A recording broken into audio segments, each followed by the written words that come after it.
2023 Toyota Prius Prime, the plug-in hybrid of the Prius, the new one, newly introduced for this year, should be hitting dealers right about now.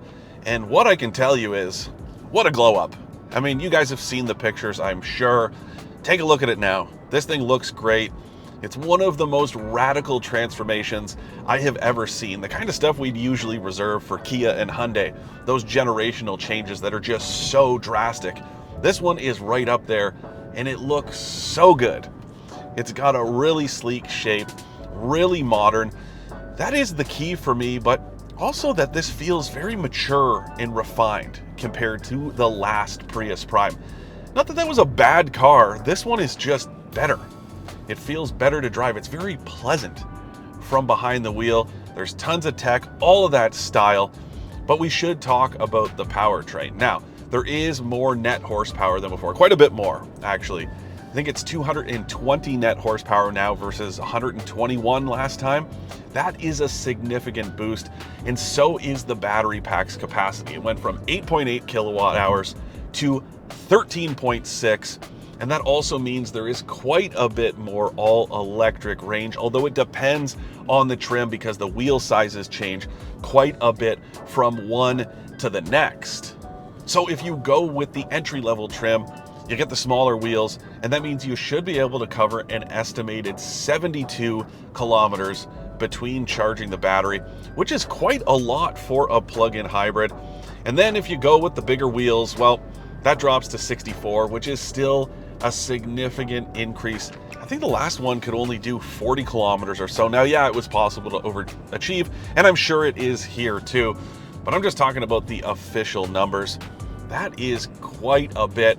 And I've been cruising around here with nothing but electric power. It's been very smooth, very serene and quiet, but I can hit this button, switch it over into the auto mode, so that the hybrid drive kicks in. It'll use a little bit more of the gas engine when you poke your foot into it. There it goes. And there this thing goes. It boogies. It's actually kind of peppy, and it doesn't sound as gruff and unrefined as the last one. This is just that much better, and so is the interior, the packaging. It's just great. I really like this gauge cluster too.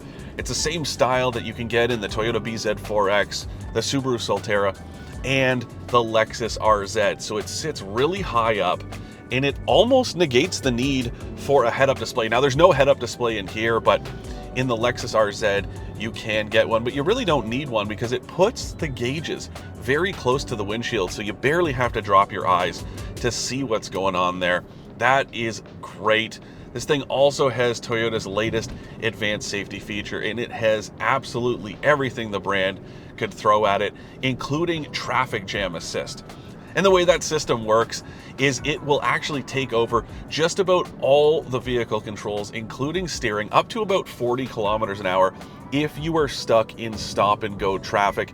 And it uses this little camera down here on the steering column to keep an eye on you. But I will tell you, this thing is very active. It is constantly beeping.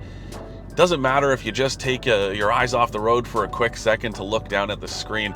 I did turn it off to do this video because I was worried if I wasn't paying full attention all the time. It is quite the nanny, but that's how the traffic jam assist works, and it'll even let you take your hands off the wheel, which is pretty cool, pretty advanced for Toyota. It really is the most advanced system that the brand has brought to the North American market. Now, speaking of coming to market, there are 3 trims available. They start at right around $38,000 before freight and tax. Also, don't forget rebates. Those are very important with a car like this.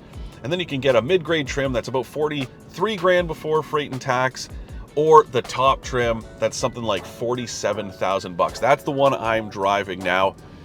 And you know, it really doesn't feel like that much of a stretch, especially if you have those incentives. If you live in a province or territory that you can stack some rebates on top of the federal one, you're in really good shape. This thing is a bargain. It's also the one that Toyota says will sell the best. It expects to move more plug-ins than it does conventional Prius hybrids. And I get it. If you can plug this thing in, It's pretty great. And even if you can't, it's pretty great. You can get right down around 4.5 liters per 100 kilometers in hybrid drive once that battery pack is burned up. That's good stuff. This car is very well done. Just one of those vehicles you click with as soon as you climb behind the wheel.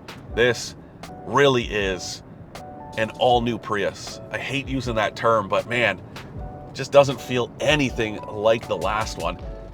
I really do like this.